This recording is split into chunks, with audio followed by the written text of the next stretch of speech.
বাচ্চা বাচ্চার মতো থাকবে, আমি যা বলবো শুনবে, ভালো করে পড়াশোনা করবে, যখন পড়তে বসতে বলবো চুপচাপ পড়তে বসে যাবে, ভালো মার্কস পাবে, এইটুকু হলেই তো আমরা খুশি, তাই না? কিন্তু জেনে রাখুন, আপনি বা আমি ভুল রাস্তায় হাঁটছি। আপনি যা যা চাইছেন ঠিক সেইগুলোই যদি আপনার বাচ্চা করে, তাহলে আপনি একটা মেরুদণ্ডহীন কেরানি তৈরি করছেন, এর বেশি কিছু না। কথাটা আপনার গায়ে লাগতে পারে, কিন্তু আপনারাই আপনার বাচ্চার আত্মবিশ্বাস ধ্বংস করে দিচ্ছেন। কিভাবে করছেন জানবেন? একদম ছোট থেকেই শুরু করা যাক। ধরুন একটা বাচ্চা সবে হাঁটতে শিখেছে, তো নতুন হাঁটতে শিখলে ধূপধাপ পড়বে, স্বাভাবিক, খুবই স্বাভাবিক। বাবা মা হিসেবে আপনার কি করা উচিত? তখন আপনার উচিত একটা এমন জায়গায় বাচ্চাকে নিয়ে যাওয়া যেখানে পড়ে গেলেও বাচ্চার খুব একটা জোরালো বা গুরুতর আঘাত লাগবে না। যেমন ধরুন ঘাস আছে এমন মাঠ, বা মাঠ না থাকলেও বাড়ির কোনো একটা ফাঁকা জায়গায় যেখানে কোনো ধারালো কোনো জিনিস নেই, সেখানে পড়ে গেলেও বাচ্চা লাগবে না, কিংবা সেখানে একটা বিছানা বা মাদুর পেতে দিতে পারেন।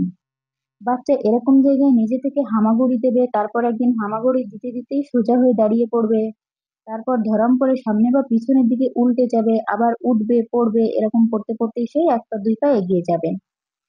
চাইল্ড সাইকোলজি নিয়ে যদি একটু নড়াঘাটা করে জানতে পারবেন যে এই কাজটাই যদি আপনার বাচ্চা নিজে নিজে করে, এর মধ্য দিয়ে বাচ্চার মনে আত্মবিশ্বাস নামক বীজটা অঙ্কুরিত হয়। কিন্তু না, আজকের দিনে মডার্ন বাবা মা কি করে, বেবি ওয়াকার কিনে তাতে বাচ্চাকে চাপিয়ে দেয়। বাচ্চা পড়লো না ঠিকই, কিন্তু ওর সাথে ওর আত্মবিশ্বাস নামক বীজটাও কিন্তু মাটির অনেক নিচে চলে গেল। এই যে শুরু হলো বাবা মায়ের বাচ্চাকে প্রোটেক্ট করা, এটা চলতেই থাকলো। বাচ্চা 1 বছর হয়ে গেলে তাকে নিজেকে খেতে দেওয়া উচিত। নিজে খেলে হ্যান্ড আই ব্রেন কোঅর্ডিনেশন হয়। তার থেকেও বড় কথা, বাচ্চা নিজের পেট শরীর বুঝে খেতে শেখে।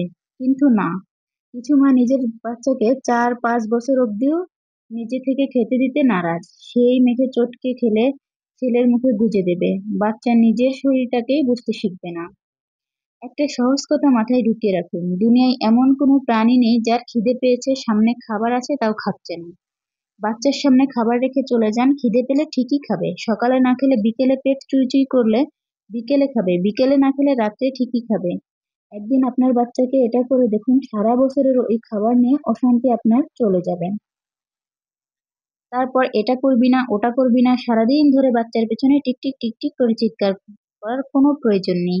বাচ্চা হয়তো এখন খেলতে চাইছে, বাবা মা হুকুম চালাচ্ছে এখনই পড়তে বসো। বাচ্চা হয়তো বেড়াতে যেতে চাইছে, বাবা মা হুকুম করছে এখন ঘুমাও। বাচ্চাকে শাসন করার দরকার আছে, কিন্তু কতটুকু করবেন সেই বোধটা অনেক বাবা মার নেই।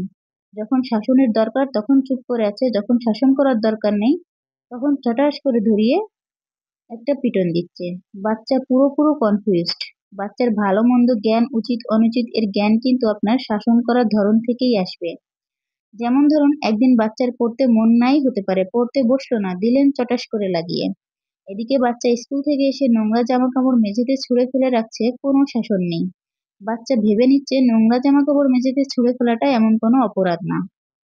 অনেক বাবা মাকে দেখি প্রায় প্রতিদিন অল্প স্বল্প করে টুকটাক ধরিয়েই যাচ্ছে, খুব ভুল পদ্ধতি। মাসে 29 দিন ভালো মুখে বোঝান, একদিন দোষ করলে আচ্ছা সে পালিশ করেন।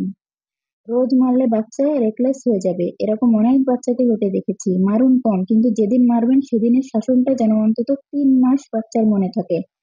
আর প্লিজ, কোনটা ঠিক অভ্যাস কোনটা খারাপ অভ্যাস এটা আগে নিজেরা ভালো করে বুঝুন। আপনি অফিস থেকে ফিরে নোংরা জামা কাপড় মেঝেতে ছুঁড়ে ফেললে আপনার বাচ্চাও কিন্তু ঠিক তাই করবে। এখন আবার একটা মারাত্মক ট্রেন্ড হচ্ছে বাচ্চার হোমওয়ার্ক কি আছে, এক্সামের সিলেবাস কি আছে, বাচ্চার হুঁশ নেই, এদিকে মায়ের সব মুখস্থ। বাচ্চার স্কুল প্রজেক্ট বাবা মা সুন্দর করে বানিয়ে দিচ্ছে যাতে নাম্বার ঠিকঠাক আসে। জেনে রাখুন, লাইফের সব থেকে বড় ভুল করছেন। বাচ্চা ভাবছে এরকম চিটিং করাটাই বোধহয় নিয়ম।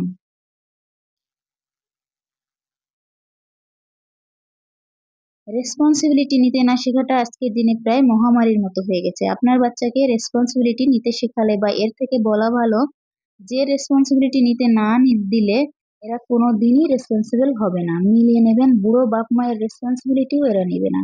তখন আর কাউকে দোষ দেবেন না, নিজেকেই দোষ দেবেন।